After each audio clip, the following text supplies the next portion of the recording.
All right. Oh, wow.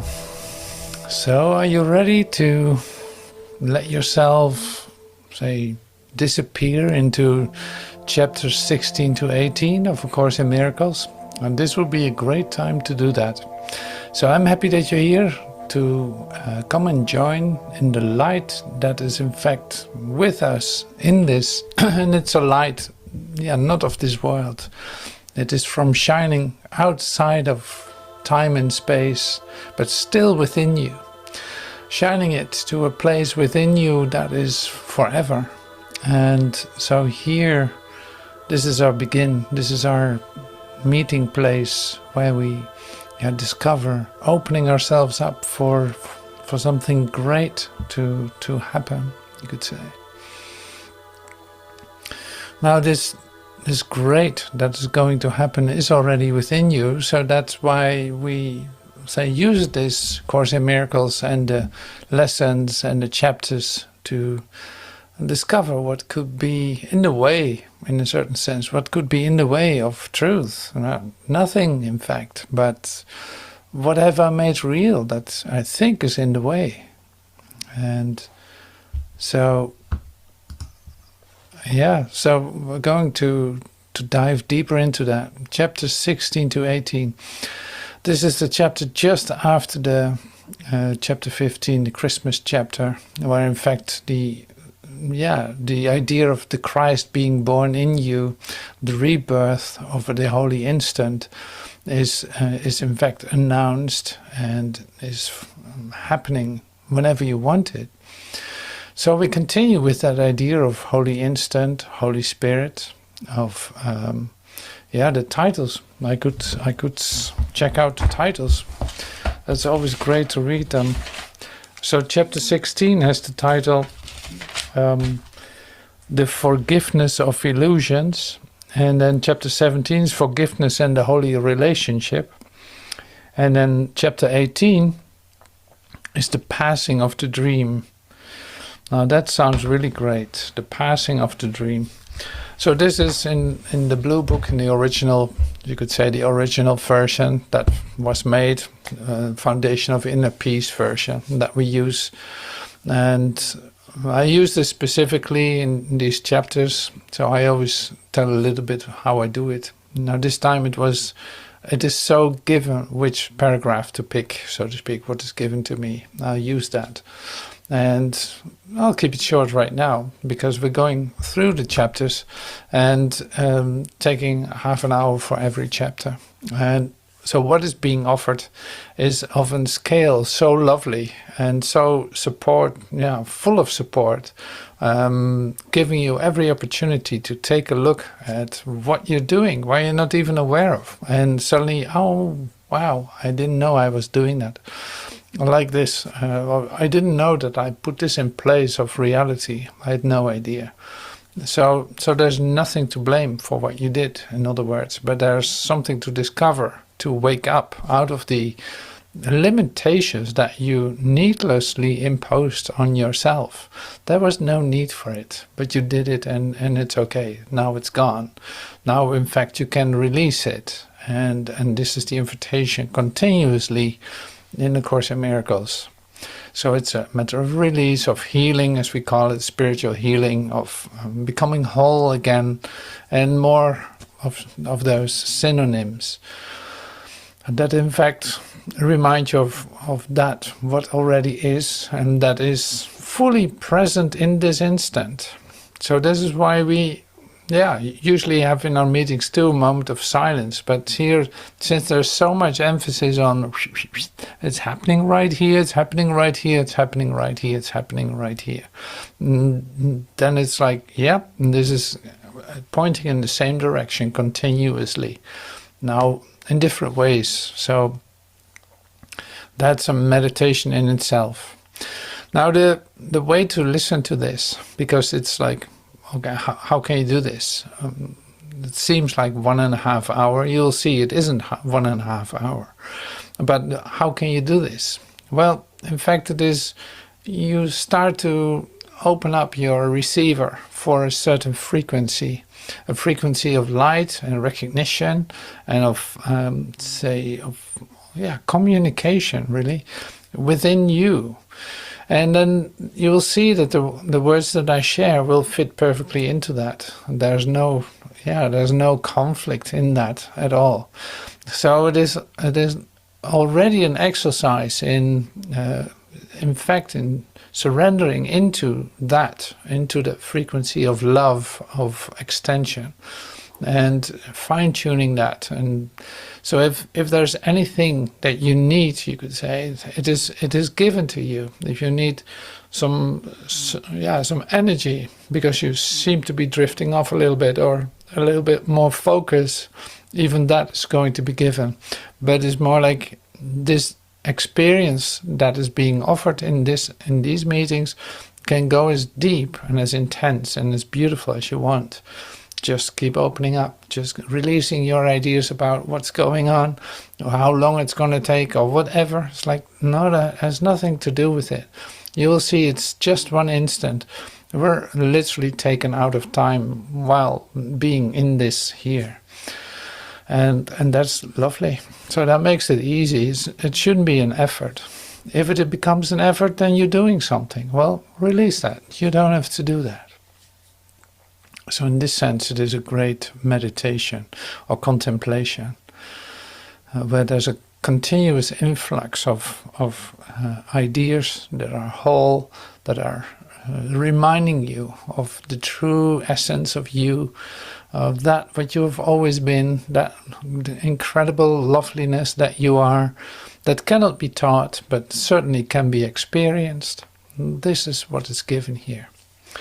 So let's get started. This is the last one, so now we go all the way up. It seems like, oh my God, so much text. Yeah, don't worry about it. It's all going to be passing by just like that. A dream passes. The dream passes. Today, chapter 16 to 18. This course can therefore be summed up very simply in this way. Nothing real can be threatened, and nothing unreal exists. Herein lies the peace of God. That's great introduction, by the way. Now here, we start immediately with an idea called empathy. Empathy is different in the world than in the way that we use it. You will see that. Do not use empathy to make the past real and so perpetuate it. Step gently aside and let the healing be done for you. Keep but one thought in mind and do not lose sight of it. However tempted you may be to judge any situation and to determine your response by judging it, focus your mind on this. I am not alone, and I would not intrude the past upon my guest. I have invited him and he is here. I need do nothing except not to interfere. So this is a great start. This is exactly what I was talking about a moment ago. So I'm not alone here, and I would not intrude upon the past upon my guest. Like, I don't want to bring the past back into this moment, because I'm actually receiving a guest with capital G. I'm receiving a guest in this instant. I've invited him and he's here. I need do nothing except not to interfere. Now, true empathy is of him who knows what it is. You will learn his interpretation of it if you let him use your capacity for strength and not for weakness. So this is really wonderful. So this is about the idea of true empathy. True empathy is of him who knows what it is. You will learn his interpretation of it if you let him use your capacity for strength and not for weakness. So we continue with that later. So I'm going to get out of this now. So true empathy. Now, true empathy, like, you don't know what that is.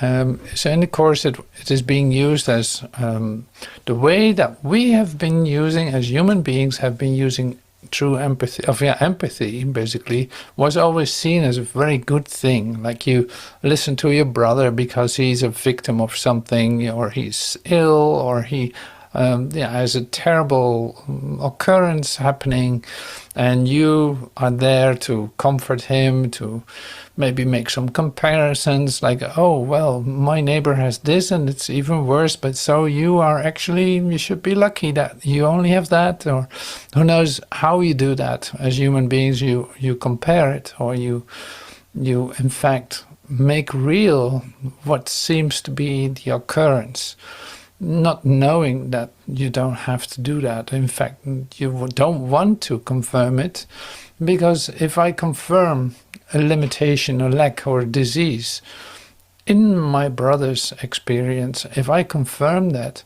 I become part of that dream.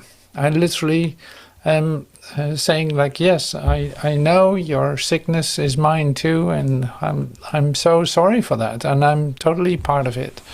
In fact, that is what you said. Now, with true empathy, it is like you're not going to confirm anything.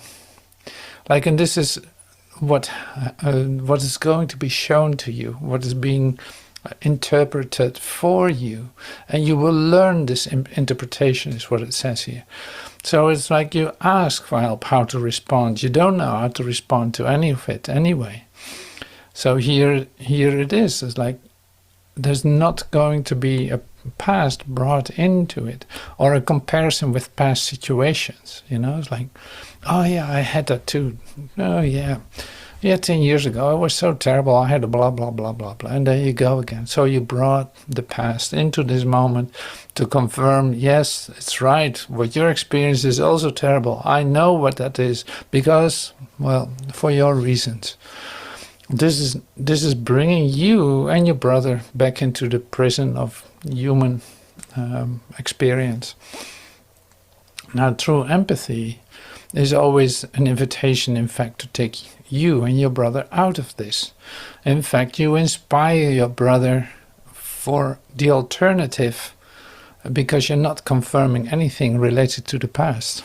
So you shine, in fact, light into his mind by not confirming it and keeping it wide open how this all will process in time.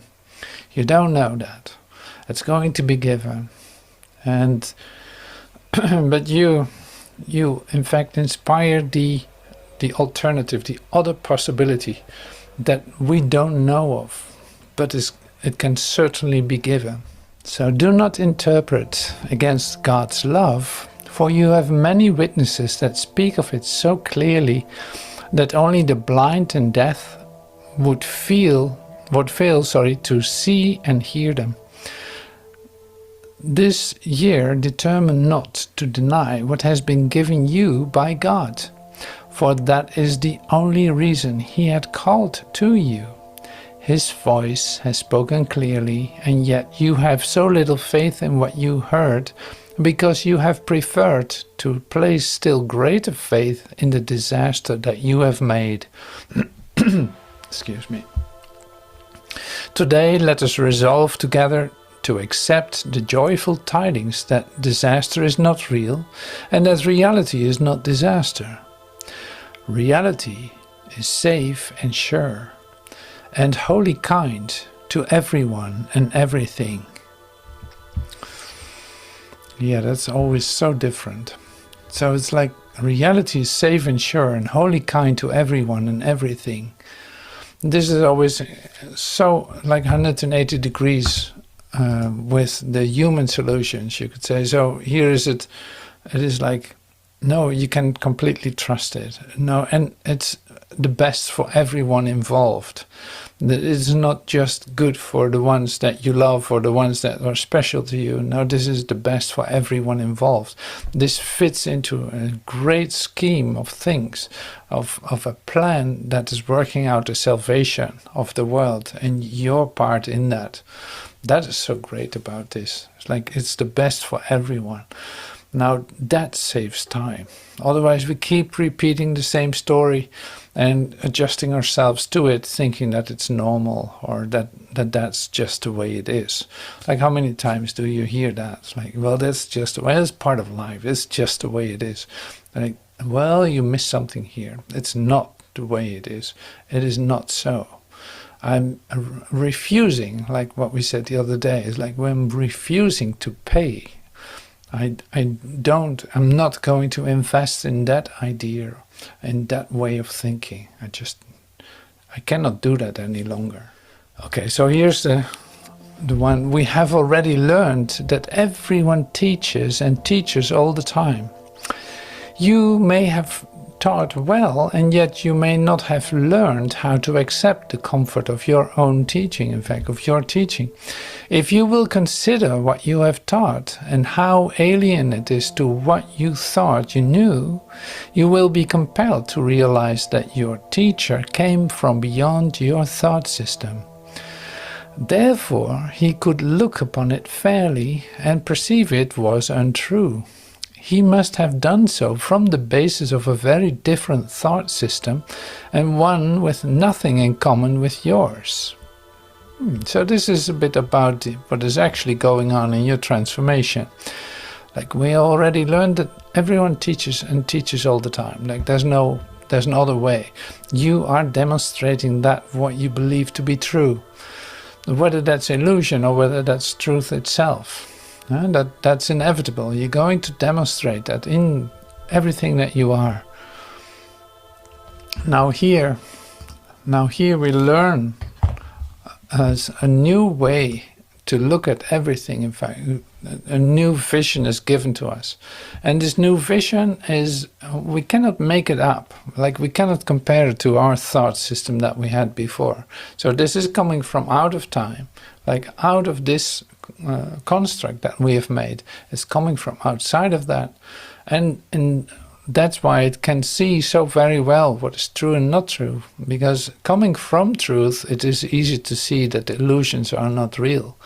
But being in the illusion, you think that your dream is your reality, and that's the difference. So this teaching that is going on, you learn to teach truth. That is what you will learn. You learn to demonstrate truth by recognizing what isn't and trusting that what is given. And trusting that what flows through you when you don't resist your inspiration, what spirit is guiding you to or expressing through you. That is so beautiful, and that works 100%. Like, the effect of that is in fact communication. So if you do that, and here it said, like, well, you don't even know what you were teaching because you didn't accept it for yourself. This is the part. Like, you used all the words, but you actually did not accept it for yourself. And that's exactly the place what actually needs to happen. So it's great that you know better, so to speak, but here it is like, now accept these words for yourself before you do anything. Then you see the difference. We continue with this, but see, the essence of this is acceptance of the lessons that you learn, and this goes into deeper layers all the time. This is my discovery too. It's like it's coming back to you, and you can accept something on a deeper level. Suddenly you start to see what it actually was that you meant by what you were sharing. Like, you had a great idea. There's the past is over, it can touch me not, or something like this, So suddenly you start to hear what you say, and you come to an acceptance of it. That makes it so different. Now you can let go of something that you couldn't let go of before. So it's always release related. Suddenly you can let go of it, or it just disappears and you don't even think about it anymore. But you have accepted the lesson. That's how you can recognize it. You recognize in yourself that you don't do the same things anymore. To your most holy self, all praise is due for what you are and for what He is who created you as you are. Sooner or later must everyone bridge the gap he imagines exists between his selves. Each one builds this bridge, which carries him across the gap as soon as he is willing to spend some little effort on behalf of bridging it. His little efforts are powerfully supplemented by the strength of heaven and by the united will of all who make heaven what it is, being joined within it. And so the one who would cross over is literally transported there. Your bridge is builded stronger than you think, and your foot is planted firmly on it. See, there's nothing but assurance that you get here. To your most holy self, all praise is due for what you are, and for what He is who created you as you are. Sooner or later must everyone bridge the gap he imagines exists between his selves. It's like you think that you have two selves, one that is in a relationship with the world, you could say, and one that is your holy self. See, and that's what you call split-mindedness. And this is inevitable in the transformational process, that you recognize that you do that. Like there seems to be a different state in which you can find yourself that is very familiar because you were grown up that way, so to speak. And there's moments in which you can let go of that a little bit, and suddenly you are in a different experience of yourself. Now here, Jesus says there's a bridge between those two selves that you think are there, because only one of them is real. So you're moving from one part to the other, recognizing that the other part didn't exist in the first place. And we'll see about that more, because in chapter 17 and 18 we're also talking about the real world, and that is where you go to, in fact, when you leave this old idea about yourself. Now, it is more that you cannot put the two together. So that's why it seems to be a paradox, or it seems to be that there's a gap between the two. But in the end, it is not so. And we'll hear more about that too. So I'm going to continue, not to go too far ahead. You see the world you value. Yeah, this was what I said. Like you were teaching, you see the world that you value. What you teach, you make manifest. On this side of the bridge, you see the world of separate bodies seeking to join each other in separate unions and to become one by losing. Then, when two individuals seek to become one, they are trying to decrease their magnitude. Each would deny his power, for the separate union excludes the universe. Far more is left outside than would be taken in, for God is left without and nothing taken in. And such union if such union were made in perfect faith, the universe would enter into it. Yeah, this is pointing at the special relationship. So I think the next one has to do with that too. So it's like separate bodies, a world of separate bodies, joining each other in separate unions to become one by losing. And when two individuals seek to become one, they are trying to decrease their magnitude. So you sacrifice your power, you could say. Each would deny his power, for the separate union excludes the universe. And it is like this. That's interesting to see it like this now plainly, you could say. Plainly looking at it, it is what you try to do is put two together to make one. You meet your so-called partner, you recognize him or her, and you try to come to almost like an agreement, or there's a relationship starting. In fact, it is a relationship. It's to a certain degree like in human relationships it is like an agreement. And so the interesting part then is now you have to sacrifice some of it, otherwise you could not do that. You could not be together as two, as one, two trying to be one. Like, that is an impossibility. So you try to turn and twist that and make it work. This is the simplest way to say it. This is what you try to do, and it fails, and you adjust, and it fails, and you adjust, and it fails, and you compromise, and on and on and on. So it's like you know this story. You know this story. There's nothing new about that. If you would try to make that work, you do try to make it work, then yeah, you're very occupied with it, but it won't give you the freedom that you're looking for, that you recognize to be part of you. So that's always the crux, or the tension point. It's like individual freedom, possessiveness, dependency, and all this. It's like if you both would be completely God dependent, then you would leave each other. Then you leave in the sense of leave each other for what you are, and just letting it all fall into place. You didn't have to make an agreement. You just recognize your common source. Now that's the difference between a holy relationship, you could say, and a special relationship.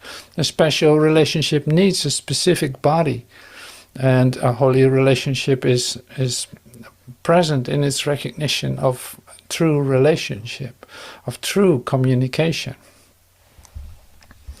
But everything is being used. So it's not like, okay, now I have to quit my special relationship.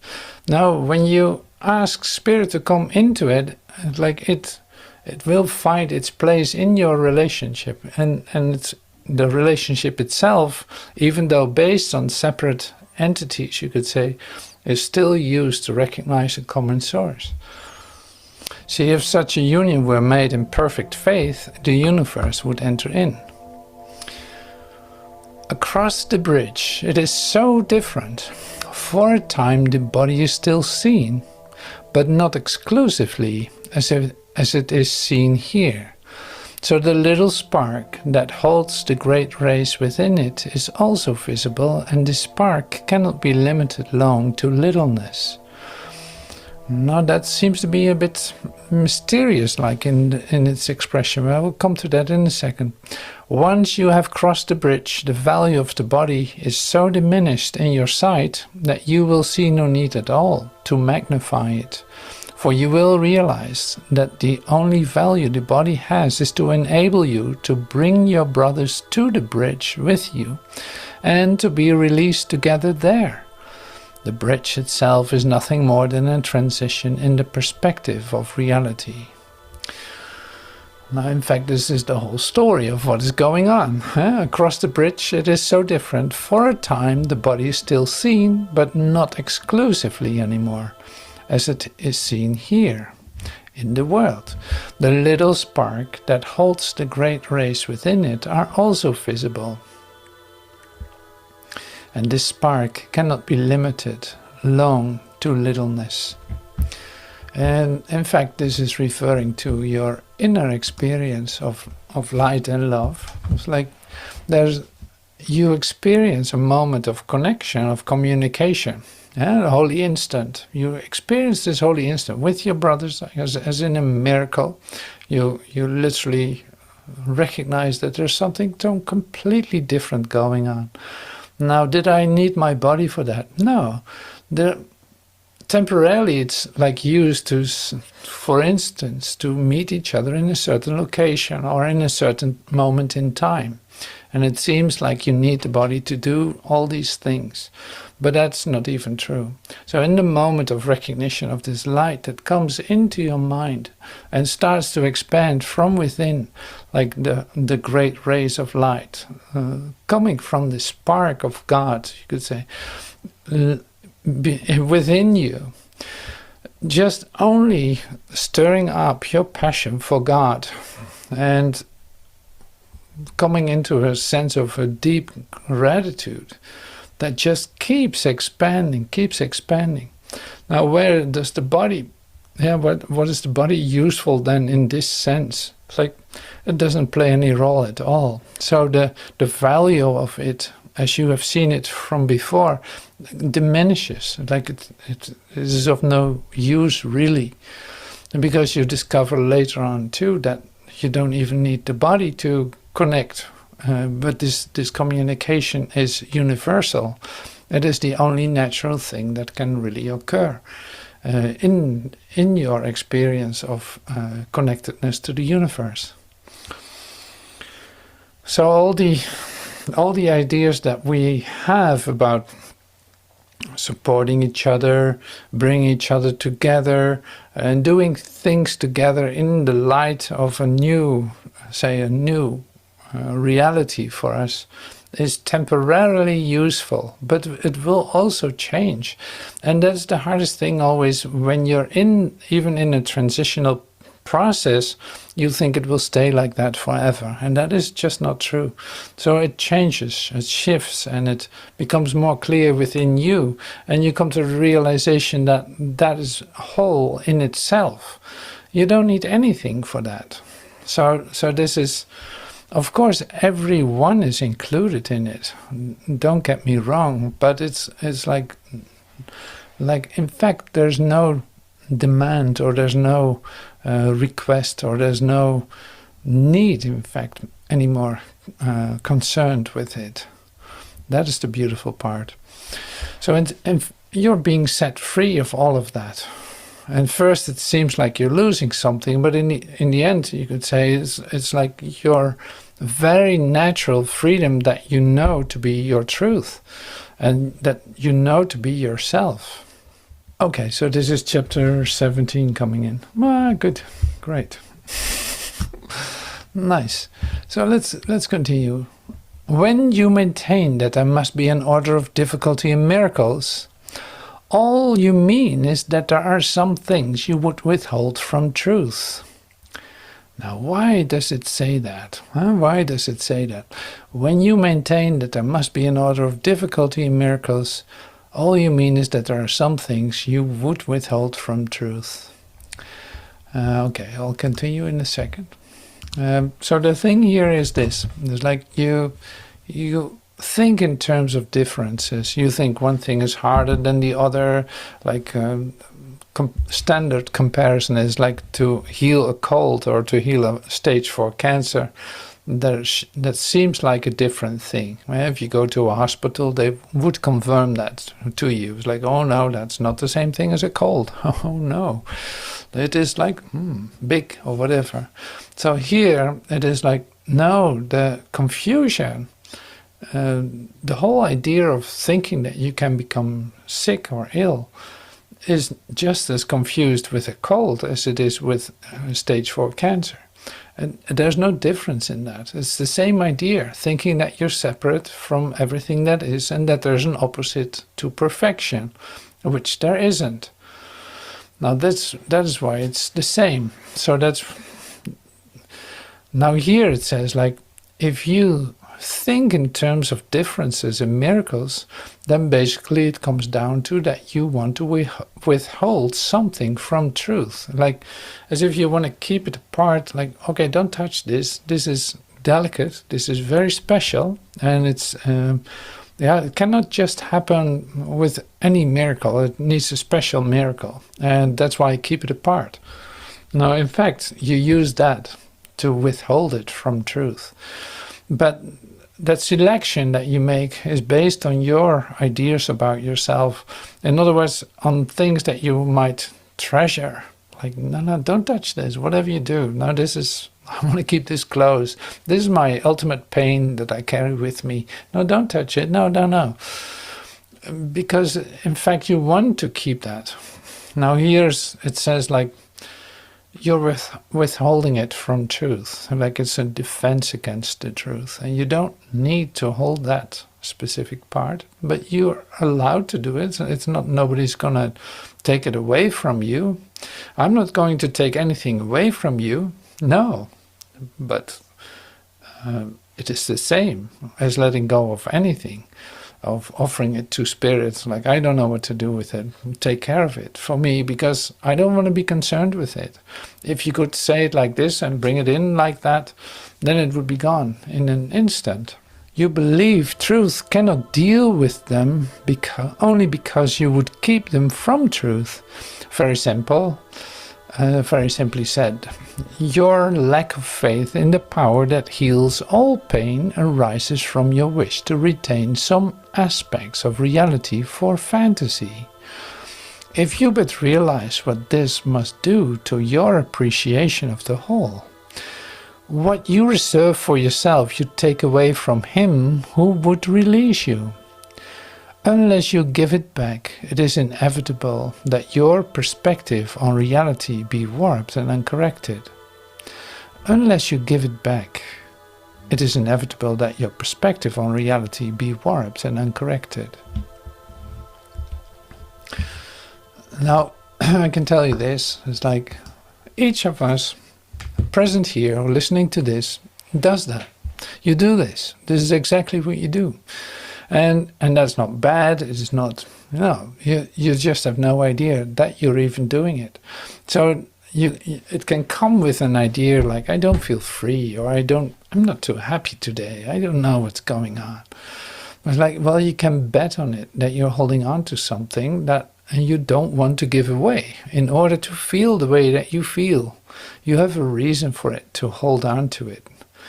Like you're afraid to let go of this. What actually is hurting you? Now, like I said, I can assure you that you're holding on to something in that sense. You're holding on whatever layer or whatever form of veil, whatever cover you have put upon it, that you might not even recognize it right away. It will announce itself, whether that's an idea, whether that's an issue that you're so familiar with and has become really part of you, or who knows what. But yeah, that's so interesting, because any time, in fact, that you say like, I don't feel well, or I don't know, I don't know what to do now. In fact, what it says is that you don't want it to be solved. So in other words, you defend yourself against the truth, because if you would hand it over, it would be solved for you. It would be healed for you. So this part you'll see back also in, I don't know if this is still coming up in the next two chapters, but it's like there's a fear of redemption. Oh, we talked about that before. Like there's a fear of redemption. In fact, you're afraid for the light.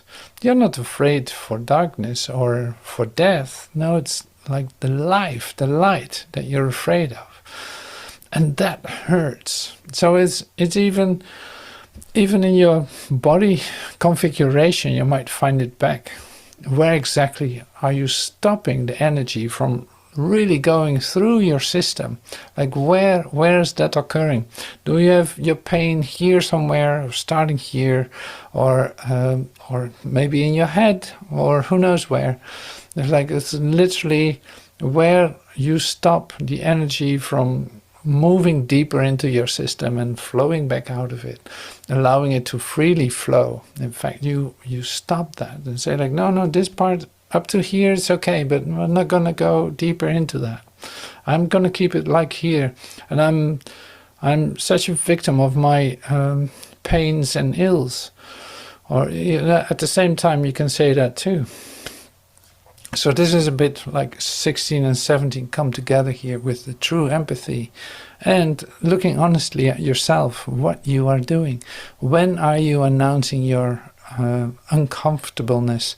What then is actually going on with you? You think it cannot be healed because it is too big, or you already carry it with you too long, and that's why it cannot be healed immediately. See, these are all ideas that you hold, in fact, not wanting to hand it over for an instantaneous relief or instantaneous healing. Because why would it not be able to in fact be healed in an instant, if this holy instant is given you right here and right now. That's always amazing. And yeah, so it's like there's a lack of faith that this time this will work too. And this is exactly the point. Like there's a lack of faith that this can be taken from you, but actually the story is you don't want to hand it over because you're afraid that it will be relieved. So you recognize this, and I say, like I say, everyone is doing that right here, right now. Every one of us is doing that. It's almost inevitable, unless you are way out in light, being so happy that you don't know what to do with yourself, expanding into infinity right now. Okay, then I say like, okay, no, I think you get it. I can think you get it. But if there's anything else going on in which you think something is something's not working out, not for you, or something like this, you're withholding it from truth, not any other reason. So that's it's waking up out of that you think it belongs to you and that you need to protect it. In fact, that's where it has to do with. You need to wake up out of that idea. Oh yeah, so last two sentences. What you reserve for yourself, you take away from him who would release you. Unless you give it back, it is inevitable that your perspective on reality be warped and uncorrected. In other words, you keep holding on to ideas like perfection as an opposite, or God must have not seen me, or I'm still disconnected from God. Apparently that's a possibility. Like you can still believe that.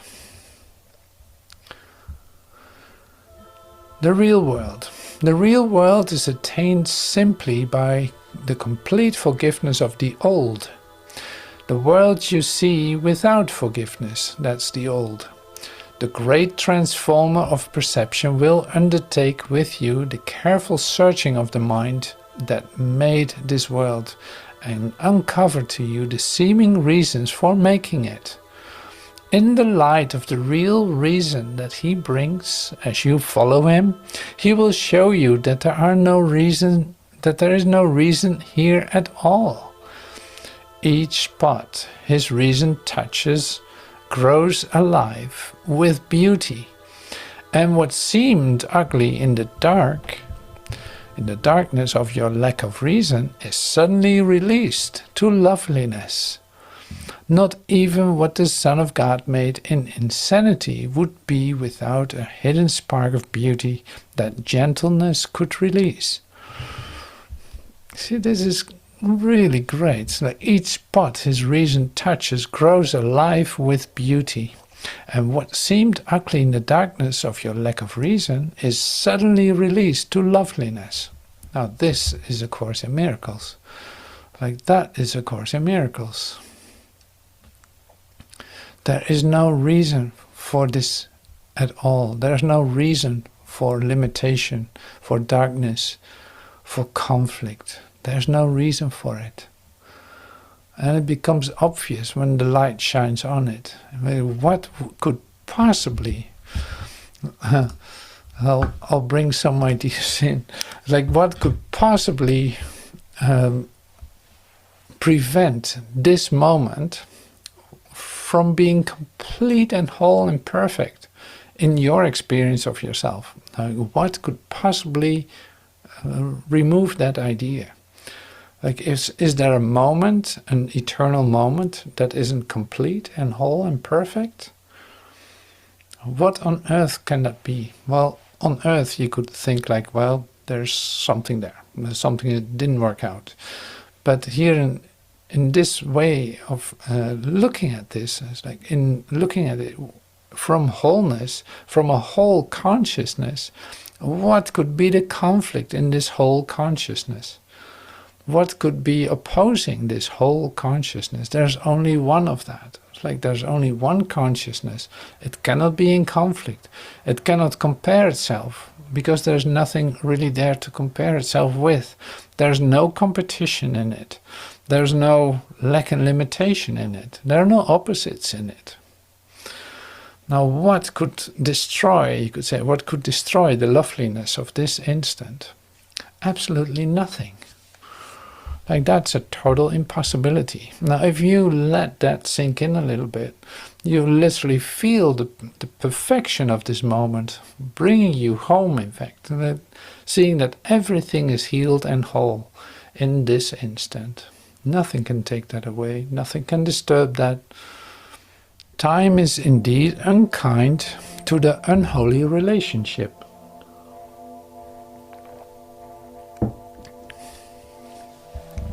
And why is that? Time is indeed unkind to the unholy relationship, for time is cruel in the ego's hand, as it is kind when used for gentleness. The attraction of the unholy relationship begins to fade and to be questioned almost at once. Once it is formed, doubt must enter in, because its purpose is impossible. The ideal of the unholy relationship thus becomes one in which the reality of the other does not enter at all to spoil the dream. And the less the other really brings to the relationship, the better it becomes. Thus the attempt at union becomes a way of excluding even the one with whom the union was sought, for it was formed to get him out of it and join with fantasies in uninterrupted bliss.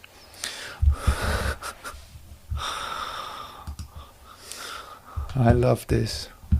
So it's like you enter into this unholy relationship based on separate bodies, ideas of recognition of, yes, you're part of me, yes, I can live with you, oh my God, you're everything to me, for just an instant. But then something happens, like within maybe 24 hours, maybe earlier, within a couple of hours, maybe already, doubt starts to come in. Now, what do you do when doubt comes in? Are you going to express that and say like, hey, I'm doubting this. I wonder if I should do this. No, you're head over heels and you just keep on going, sacrificing ideas about yourself, adjusting, doing all the things, becoming like totally dependent. And here it says like, the less you bring of yourself into this relationship, the better it works. The more you become dependent on the other, the better it works. The more possessive you become, it is interpreted as true love. No, I can only do this with you and not with anyone else. You're the one for me. You're the one for me. I make a god out of you. So we all have done this, for sure. Like, we have done this for lifetimes. So we really think that that is love. Like being obsessed with someone, being obsessed and being completely, overwhelmed with fear, in fact, of how am I going to do this? I can still be myself, right? Do I need to sacrifice anything? You see, these are not considerations you have in the first 24 or maybe the first couple of days, but it will enter in. You will feel that you're losing something, that you need to sacrifice in order to stay together or to make this work. You have to do all these things. And so in other words, like, in fact, the pure love where it started with is already gone out of it. And there's a fear construct that turns everything into law, human law, and dependency and all this kind of stuff. Like, in order for it to be completely free, it would be to leave every idea behind and not determining anything about the next moment or the next day or the next who knows what, but completely trusting the whole universe to bring you together or to do whatever. Like, that will happen. If it's necessary, it will happen by itself. It doesn't need to be adjusted. Now you come to me and you say like, well, you really got to put some energy in it. You got to do something for it. Like otherwise it won't work. And it's, yeah, this is exactly the part that we're talking about. So you're adjusting. In fact, forgetting about yourself altogether. So that's a very common thing. I don't know how that's for you, but I recognize that very well. It's like literally the sacrifice of my part in the relationship is something that I've been doing. And then the thing happens is that suddenly it's enough. You want to be yourself, and you cannot stay in that relationship because you lost yourself. You don't even know what you feel anymore. This passion that you felt before is gone, doesn't seem to work anymore altogether. And then you start another relationship and do the same thing again. And again. And who knows when? Again. So this is exactly what we're talking about here. So that's a very common human thing to do. Oh yeah, so it was for him to get him out of it and join with fantasies in an uninterrupted bliss. So there's a lot of quote-unquote to spoil the dream. See, the ideal of the unholy relationship thus becomes one in which the reality of the other does not enter at all to spoil the dream. Like you gotta believe in it, otherwise it doesn't work. And the less the other really brings to the relationship, the quote-unquote better it becomes. Yeah, uninterrupted bliss. My holy brother, I would enter into all your relationships and step between you and your fantasies. Let my relationship to you be real to you, and let me bring your reality and bring reality to your perception of your brothers. They were not created to enable you to hurt yourself through them. They were created to create with you. And this is the truth that I would interpose between you and your goal for madness. Be not separate from me, and let not the holy purpose of the atonement be lost to you in dreams of vengeance. Relationships in which such dreams are cherished have excluded me. Let me enter in the name of God and bring you peace, that you may offer peace to me. See, it is like your the Holy Spirit comes into your relationship. So to save you from hurting yourself, really. Like they are not created to enable you to hurt yourself through them, but they were created to create with you. And to create with you is the creation of light, of recognition, of communication, of that what you're actually, you can say, that what you're actually looking for in the relationship, like an incredible closeness that is a communication as one. You want to become one with the one. But if the one is yours, then you're already separate of it. So there are two then suddenly. But here it is like you actually want this oneness experience, but you don't know how to get to it because you seem to be with the two of you. Or, you have invested in it and trying to make that work. And you have, in fact, adjusted your desires and your experience of it to the minimum. So it's like you squeezed all the life out of it, you could say. You squeezed all the life out of it. Now here is the Holy Spirit, or is Jesus coming to you, entering into your relationship to make it holy.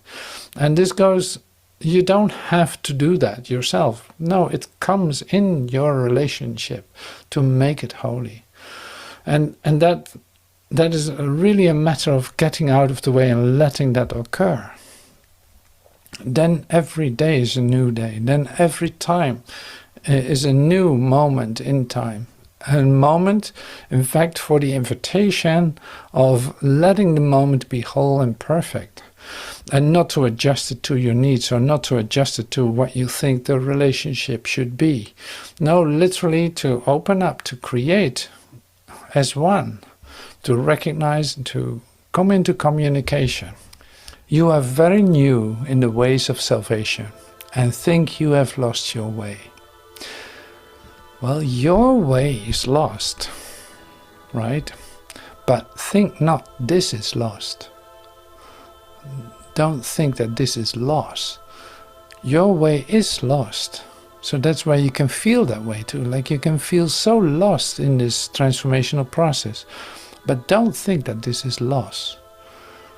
This is so good to realize. Like the ways of salvation are very new to you. And you think you've lost your way. Well, your way is lost. But think not that this is lost. In your newness, remember that you have started again together. And take each other's hand to walk together along a road far more familiar than you now believe. Is it not certain that you will remember a goal unchanged throughout eternity? For you have chosen but the goal of God, from which your true intent was never absent. Is it not certain that you will remember a goal unchanged throughout eternity? It's still there, so this goal can be remembered. For you have chosen but the goal of God, from which your true intent was never absent. Yeah, I love to share that in this specific chapter. It's like there's the inspiration, in fact, of the one purpose that we recognize with each other. Recognize we have one goal. My goal is God, like the God experience, God. And if that is your goal that you share with your brother, it's inevitable that you're going to reach it. So that's the beauty of this.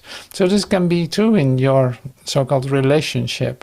Like if that's the same goal in total honesty, like that's the same goal that you share, it's inevitable that you're going to reach that goal. It can be reached instantaneously by recognizing it. Very new, yeah, we did that. The value of deciding in advance what you want to happen is simply that you will perceive the situation as a means to make it happen. You will therefore make every effort to overlook what interferes with the accomplishment of your objective and concentrate on everything that helps you meet it. It's quite noticeable that this approach has brought you closer to the Holy Spirit sorting out of truth and falsity. The true becomes what can be used to meet the goal. The false becomes the useless from the point of view. The situation now has meaning, but only because the goal has made it meaningful. So this, with the beginning lessons, we see this like, what am I seeing? Like meaningless ideas, meaningless thoughts are showing me meaningless world and all this and this and this. But now, in this process, now we have changed, in fact, the goal, why we are in the situations that we're in. Because our goal is now God. Our goal is waking up out of this construct of ourselves, like out of this construct that we have believed in and made, in fact, everything meaningless. But we gave it meaning so that it would be something, at least it looked like something. But now, because our goal is like, my goal is out of here. In fact, my goal is returning back to the arms of the Father. And now everything starts to make sense. So the situations I'm in have only the goal of that. It doesn't need to interfere with the goal. Now it makes it actually easier to let go of all kinds of aspects that you were considering in holding on to. But because your goal has shifted, has become like vertical instead of horizontal, now suddenly everything starts to make sense. So that's why it says like you come closer to the goal of the Holy Spirit. Like in fact you align with the will of God. You align with the goal that the Holy Spirit has too in the same time.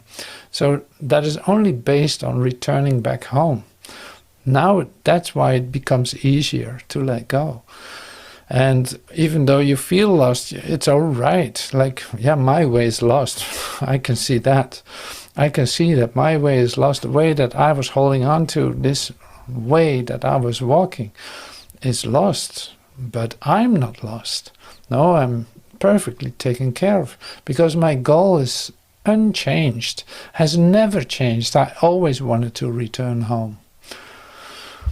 See, then it becomes easier to let go of, to take an honest look at what is occurring. Is that to the benefit of returning back home? No, it isn't. Oh, then it's easy to let go of, because I don't need it. Simple as that. I think this is the last one from chapter 17. The holy instant is nothing more than a special case or an extreme example of what every situation is meant to be. The meaning that the Holy Spirit's purpose has given it is also given to every situation. It calls forth just the same suspension of faithlessness, withheld and left unused, that faith might answer to the call of truth. The holy instant is the shining example, the clear and unequivocal demonstration of the meaning of every relationship and every situation seen as whole. So this is in fact your healing consciousness. Oops, I cannot highlight it. The holy instant is the shining example, the clear, unequivocal demonstration. It's a teaching, in fact. The demonstration of the meaning of every relationship, every situation, seen as whole. Faith has accepted every aspect of the situation, and faithlessness has not forced any exclusion on it. It is a situation of perfect peace, because you have let it be what it is.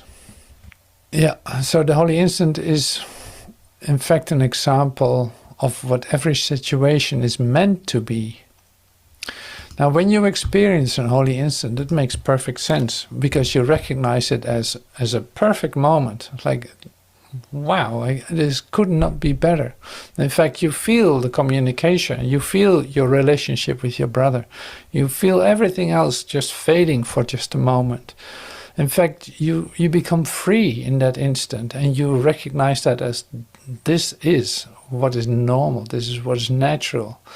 And now it is like every situation, every relationship is in fact literally given to you to let that occur, to see that as whole, because in fact it is demonstrating that to you. And now you start to know, or you start to come into the experience that that is so. Now that awareness you bring, once you start to experience this, you bring that awareness in every situation. Your dedication is the same, like your purpose is fixed on God, you could say. My only desire. There's the lovely song I sing for my father. I could say it like that. Like that has not changed. So I allow every situation to be part of that and see it as whole. Not trying to see it as whole, but in fact allowing it to be whole. And that comes into my experience.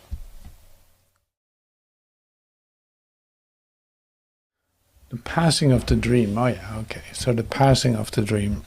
This is the part that we're entering into now, chapter 18, the passing of the dream.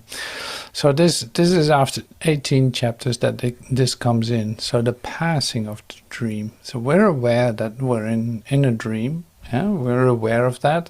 We have heard about salvation, like you can be recognizing this truly in an holy instant. You in fact are taken out of this, recognizing the truth about the goal that you have, that what you want to attain, that what you're no longer looking for. Like on a horizontal plane, you in fact let go of that for a moment. You allow this moment to be whole and perfect. This is exactly where we enter into. In fact, this situation is made perfect for that. Just as every relationship. So thank you for being here. Thank you for listening. Because this is exactly, you were called to this place. You were exactly, say, invited to come to this moment right now to experience the wholeness of this in an holy instant. That is a moment that has in fact nothing to do with time, except that we have met here. Everything is adjusted and everything is here gathered to have you experience this. Is that a real thing? Yeah, that's a very real thing. Can you experience that in every situation? In fact, if you recognize the goal of this instant, yes, you experience that. So there's no exception from that. There's no exception in relationships. There's no exception in situations. There's no acceptance in exception. Sorry, and there's no exception in the time that it takes place. It is always right now. That's why it's almost like the whole construct of time and space is suddenly snipped. There's space created, time adjusted, space adjusted, just for this instant in your experience to be whole and perfect. And here you go. So it's like there's the recognition. Oh my God, I had no idea that was possible. No, that's right. That's exactly right. You had no idea. Like you don't know how to get here. And suddenly you find yourself there. That is the miracle. You have no idea how to get to it, but suddenly it's there and it's in your full experience. Nothing is stopping you from experiencing that. It's happening right now. It's happening right now. There's nothing holding you back from experiencing it right now. That's why this relationship that we share is made for. We share a common goal. This goal is God. Simple as that. We don't know what that is, but our focus is on God, an experience of our totality, all inclusive, everywhere, all the time. Utter simplicity, you could say, like the total utter simplicity. We don't know how to get to that, but it's going to be given. If our purpose is that, and we share that purpose with one another, our whole relationship has to function to experience that. What do you think is going to happen? Well, you're actually entering into a holy relationship. You're entering actually in a holy instant together. It's a healing moment in which you recognize your wholeness. That changes everything in your physicality, in the way that you think, in your relationships with one another. You, in fact, are not ashamed any longer to share this one purpose with one another. Like, oh no, that's absolutely, that's the only thing I want. Now, that's for you the same. Great. This is what we share together, recognizing each other as one. So the one emotion in which substitution is impossible is love. The one emotion in which substitution is impossible is love. Fear involves substitution by definition, because it always replaces love. So it's seen as a substitute, as a meaningful substitute of love. That's why you think there is such a thing. Fear is both a fragmented and fragmenting emotion. It seems to take many forms, and each one seems to require a different form of acting out for satisfaction. While this appears to introduce quite variable behavior, a far more serious effect lies in the fragmented perception from which the behavior stems. No one is seen complete. The body is emphasized with special emphasis on certain parts. The ears, the nose, the eyes, special parts. All right, we'll get to that later. And used as the standard for comparison of acceptance or rejection, for acting out a special form of fear. See, here we go again with our special relationship. Now we have a body, and the body is emphasized with special emphasis on certain parts, and used as the standard for comparison of acceptance or rejection, for acting out a special form of fear. See, this is interesting. Now we're back into that. So it's a substitution. So if we can't make it, then we will make it happen. Something like this. Like, okay, just simply experiencing love, just simply experiencing love in totality in the relationship as we have used it was not enough for us. Like, now it's not just about love. There's more. Like, we can start a relationship in which you are special to me and in which we're going to do special things, and you like me because my special, I don't know. Okay, the special shape of my ears. It is really beautiful. Look at that. It's like the special shape of my ears.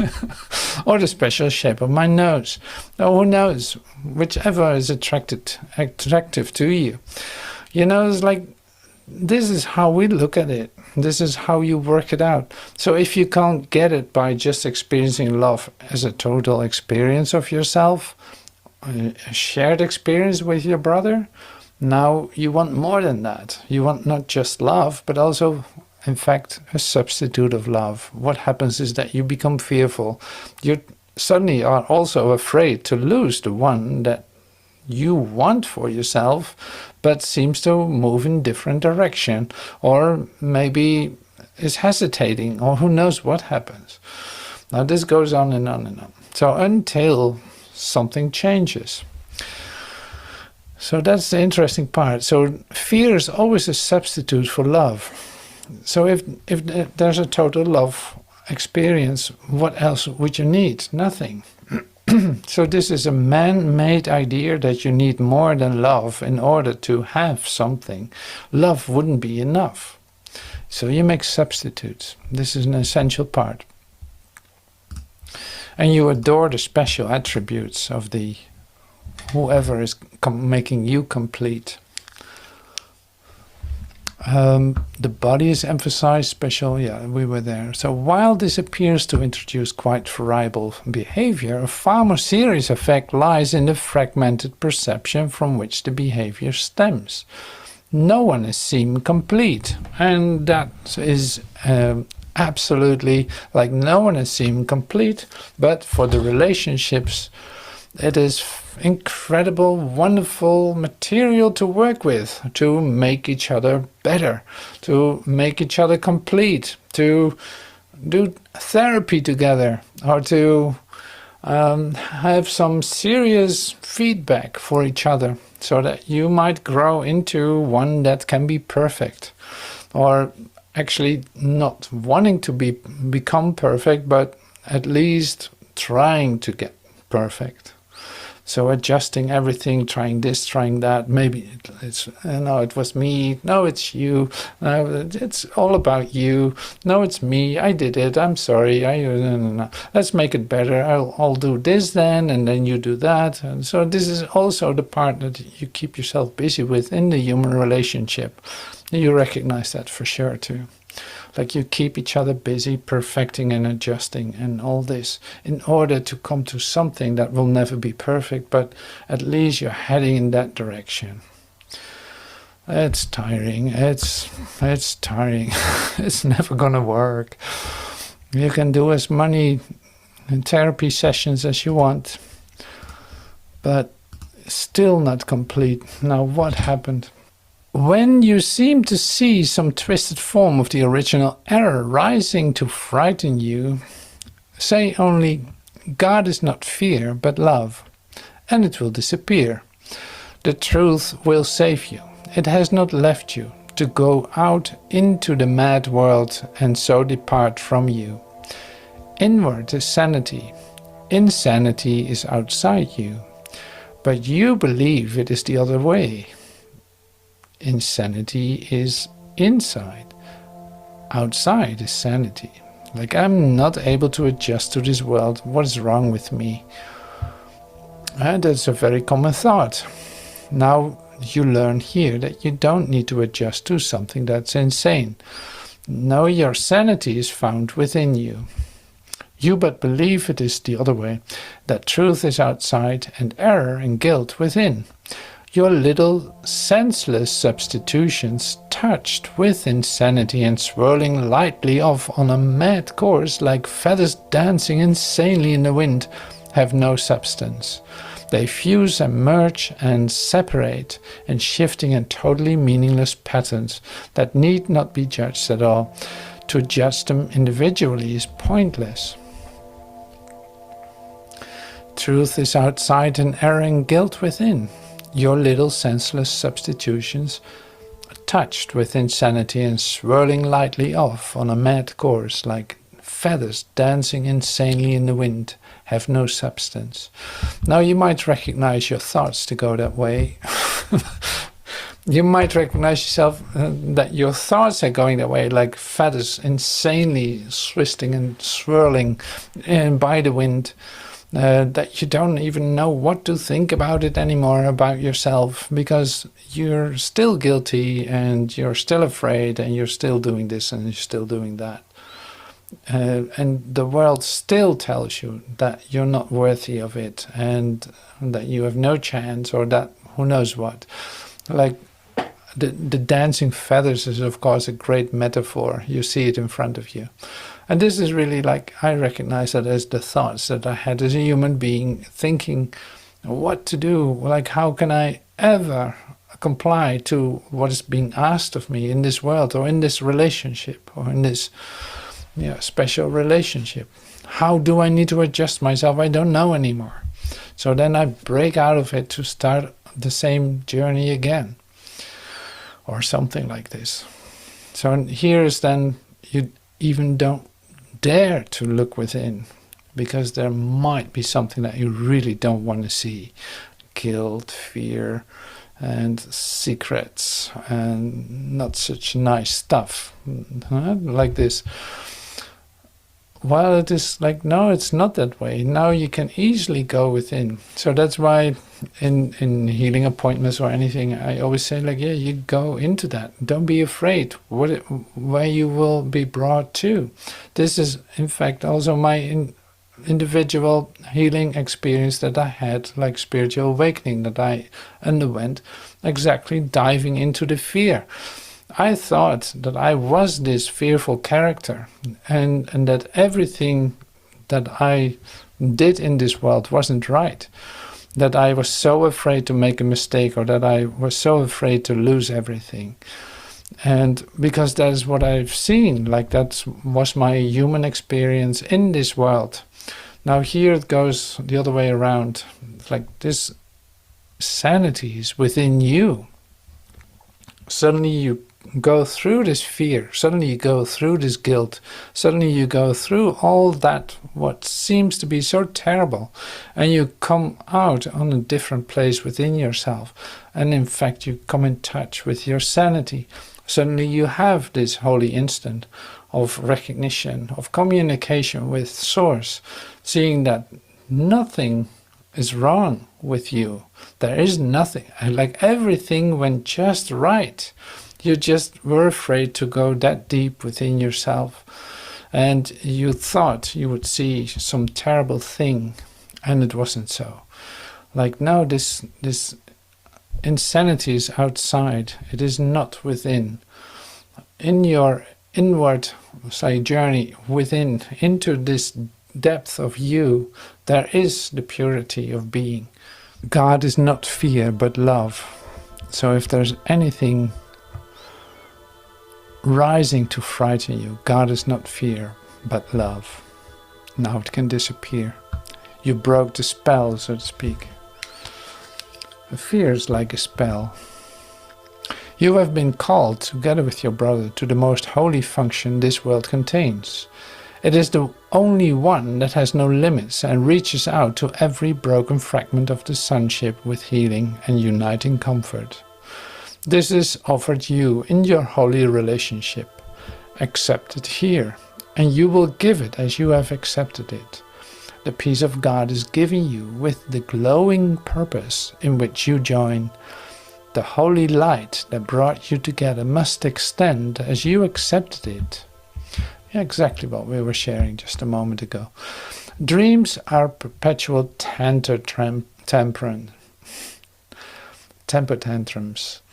Dreams are perceptual temper tantrums in which you literally scream, "I want it thus," and thus it seems to be, and yet the dream cannot escape its origin. Anger and fear pervade it, and in an instant the illusions of satisfaction is invaded by the illusion of terror. For the dream of your ability to control reality by substituting a world that you prefer is terrifying. Your attempts to blot out reality are very fearful, but this you are not willing to accept. And so you substitute the fantasy that reality is fearful, not what you would do to it, and thus is guilt made real. So in fact we get to the bottom here, the very root of feelings of guilt, of fear. Like, where does that start? It starts with the idea, and this is very true, it's like it starts, your fear, your guilt and all this starts with the idea, I want it this way, it has to look like this, I cannot accept it any other way, it has to look like this, I want it this way. And that scares the hell out of you, literally. It scares, it is scary, it's fearful, it is bringing you into an experience of guilt instead of the freedom that you thought it would give you. The fantasy that you had in mind, the images that you had in mind, the desired outcomes, the satisfaction that you're looking for is not going to be given that way. Like, that's not going to be reached this way. No, it turns away the other way around, and you become very fearful. And you feel very guilty, in fact, that you not include God in the whole situation. You confirm your separation. Now, if you do that consciously, then or unconsciously, you will feel fear.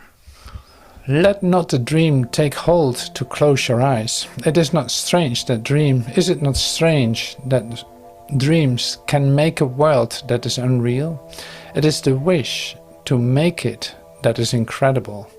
Your relationship with your brother has now become one in which the wish has been removed because its purpose has been changed from one of dreams to one of truth. And that's exactly why we're here. We have changed the purpose of our dream. We want to wake up out of this dream, no longer linger in it. You're not sure of this because you think it may be this that is the dream. You are so used to choosing among dreams, you do not see that you have made at last the choice between the truth and all illusions. Like, that's the thing that's going on now. You made the truth. It's like there's so the choice you have made is this. It's like you choose for truth. You have your one purpose. You choose for truth. Now, in fact, you give up every dream, every idea you could hold about the desired outcome of fantasy, of satisfaction, or who knows what. Like, you gave all of that away in order to have your purpose clear. And in fact, now it can be given to you because you have accepted it for yourself and you share it with your brother. You see that your brother has the same purpose. In recognizing that from each other, and in fact, it becomes like a circle of atonement. Suddenly we're able to join in that light. That's given here. That's given in this instant. That's so beautiful about this. So this is a real occurrence. That's not a mere dream or anything. Like, no, this is a real occurrence. You are going to experience that. As soon as you let go of any kind of other dream that you would cherish. I'm not in a hurry. No, not really. So here we are. You who are now the bringer of salvation have the function of bringing light to darkness. The darkness in you has been brought to light. And the darkness in you has been brought to light. You're that example of that. The darkness in you has been brought to light.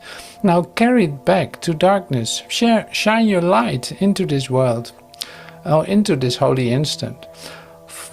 Carry it back to darkness from the holy instant to which you brought it. We are made whole in our desire to make whole. Let not time worry you, for all the fear that you and your brother experience is really past. Time has been readjusted to help us do together what your separate parts would hinder. See, there's a time adjustment taking place. Time has been readjusted to help us do. Like this was not planned for another 2,000 years.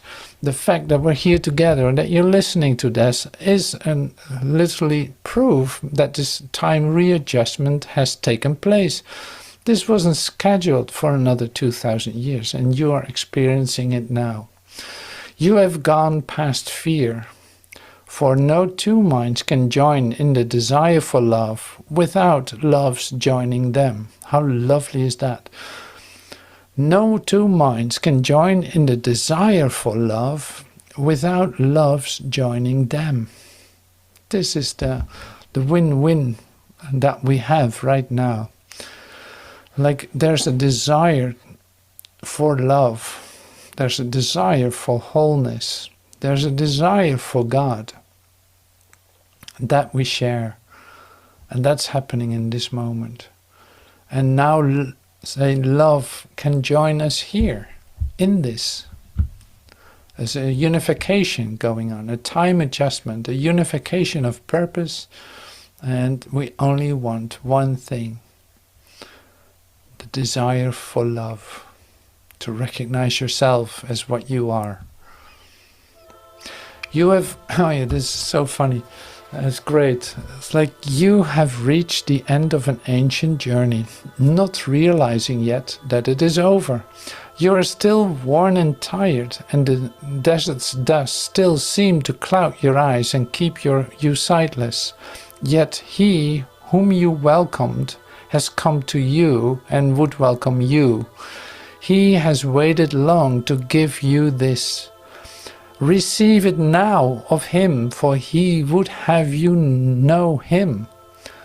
Only a little wall of dust still stands between you. Now blow on it lightly and with happy laughter, and it will fall away and walk into the garden love has prepared for both of you.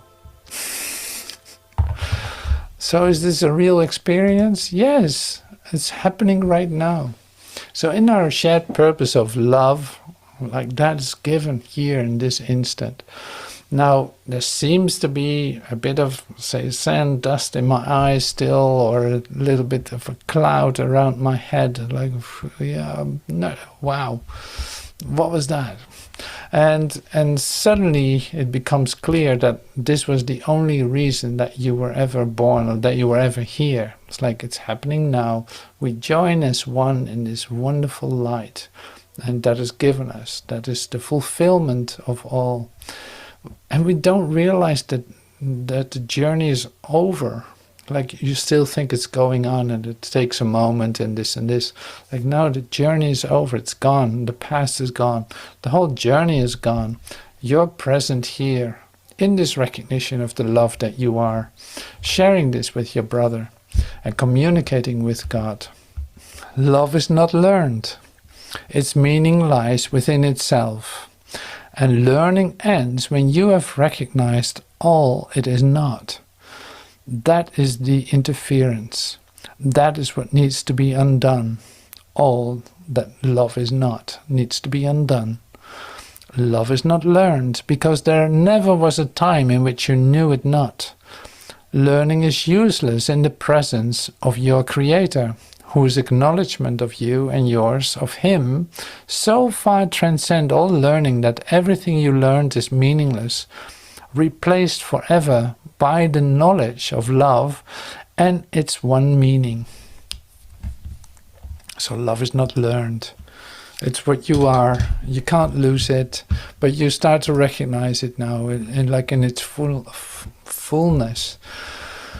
That's so amazing. It's like this is only chapter 18, so we're just past halfway. And now we already come to this, like literally we're reminded of this, the common purpose that we share, the recognition that we have with one another is like, yes, this is the only thing I want.